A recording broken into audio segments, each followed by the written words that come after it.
Sveiki, Mindaugai, treneri. Sveikinu Jūs su dalyvavimu LFF taurės finale. Jūsų komentaras apie rungtynes.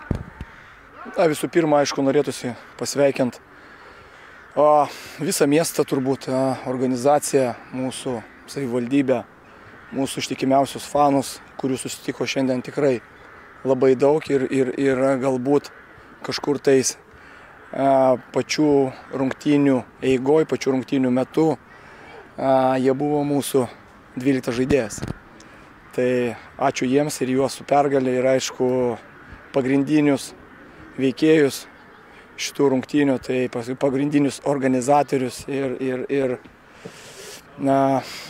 to žmonės, be kurių šitos pergalės nebūtų, tai yra žaidėjai, didelė pagarba jiem, pagarba už jų atsidavimą, pagarba už jų aistrą, už jų kantrybę, už tai, kad nepametė galvos, kuomet Vilius pasiekė išlyginamai gražų įvartį ir tai va, taip kad rungtynės vertinti jo pradėjom labai gerai, galbūt 30 minučių, tai taip kaip ir planavom, kaip ir norėjom, nes paskutinės žaistos rungtynės prieš Kauno Žalgirį, tikrai Kauno Žalgiris buvo geresnė ir jo, pasisekė tai, kad išlyginom įvartį, taip, kad sužaidėm lygiosiamis su jais čempionate, o dabar pasidarėm atitinkamas išvadas ir sakau, norėjom būti drąsus, norėjom būti agresyvus, norėjom pult, bet tuo pačiu išlaikyti balansą ir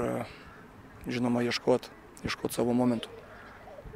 Gerai, treneri, labai gražūs žodžiai, bet norėtumėm išgirsti komentarą apie taurės finalo varžovus, tai būtent Transinvest ekipa, kurioje treniruoja Giedrius Barevičius. Tai galbūt kažkiek stebėjot pirmos lygos sezoną ir būtent apie varžovus, ką galit pasakyti. Tikrai manau, kad nuvertinti jų negalima. Žinot, tai yra finalas, tai didžiausia pagarba Transinvestui, didžiausias pagarba trenerio štabui, kurie, sakykime taip, mano gilių įsitikinimu, tai pagal biudžetą, pagal finansus, pagal žaidėjus, tai yra A lygos komanda, tikrai šiuo metu žaidžia pirmoji lygoj.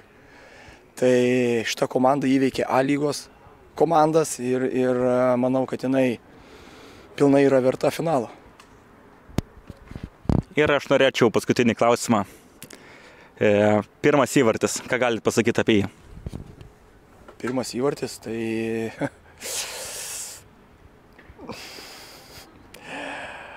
didelis džiaugsmas ir tai, kad jo Danielius įmušė gražuolį įvartį, bet tam visam įvarčiui dirbo visa komanda.